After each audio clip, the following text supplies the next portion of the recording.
پنډال کې ناست ټولو معزز مشرانو ته احترام.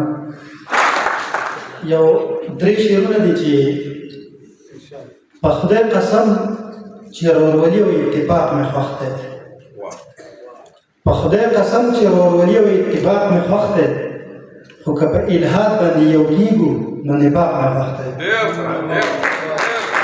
په خدای قسم چې ورورولي او اتفاق مې خوښ دی، که په الحاد باندې یو کېږو نو نفاق مې خوښ دی.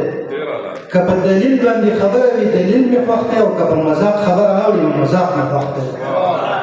او د کوم سړي چې ښځه مړه کړه دا مې ډېر بدي شي، د کوم سړي چې ښځه مړه کړه دا مې ډېر بدي شي، او د کوم سړي چې ځان آزاد کړو ځان طلاق مې خوښ دی.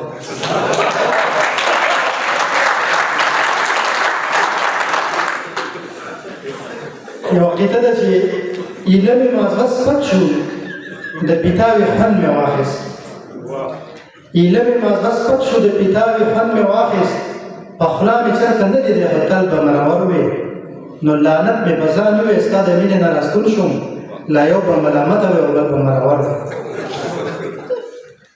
یو څو هایکوګانې به لږې رایاد کړم او داسې چا وې تقوا ته پکې ګوره که نه، چا وې تقوا ته پکې ګوره که نه، نو ما وې جومات ته ځکه منډه وهي چې شیخ غفور رانه اذان ونه کړي.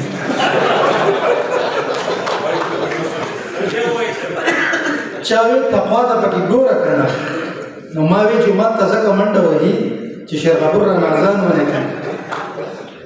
او چې خپل مالک پسې چړه واخیسته نو چرګې د مرګ نه وړاندې دومره ووې چې تاسو زما غاګۍ هېرې کړې.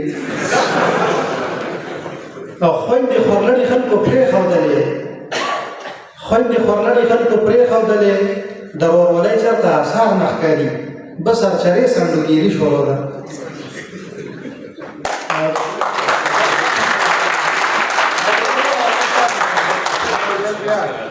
او ما وی هلکه به دې سپي څه کوې، نو وی چې دله تربیت ورکوم، نو ما وی د ځان په شان سړی نه کړي. خو غفل نو خوب نه راتلو، او په دې مابین کې داسې وران عادت شوم اوس چې سپي نه غافي نه خوب نه راځي. او د خدای ظالمې دې کارونه مړه کړې، که خفه کېږې نه خوښه دي چې ستا دپاره بله ښځه وکړم. یو څو داسې د نوجوانانو دپاره چې مخکې خو مې ویلي دي مت هایکو را سره ډېرې دي خو په ټایم کې مې یاد کې نشته چې د ممپلو پوستکي چېرته واچوم، ما له په کور کې شاتار مه جوړوه، چارجۍ راوړه چې څوک دې نه خبرېږي. ستا خو د خپلو لاندې جنت دی مورې، نو د دې غریبي د خپلو لاندې څه دي، ځکه مې ښځې له سینډل راوړې.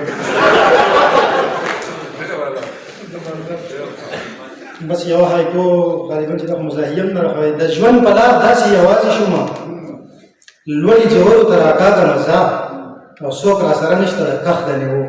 ډېره زیاته مننه.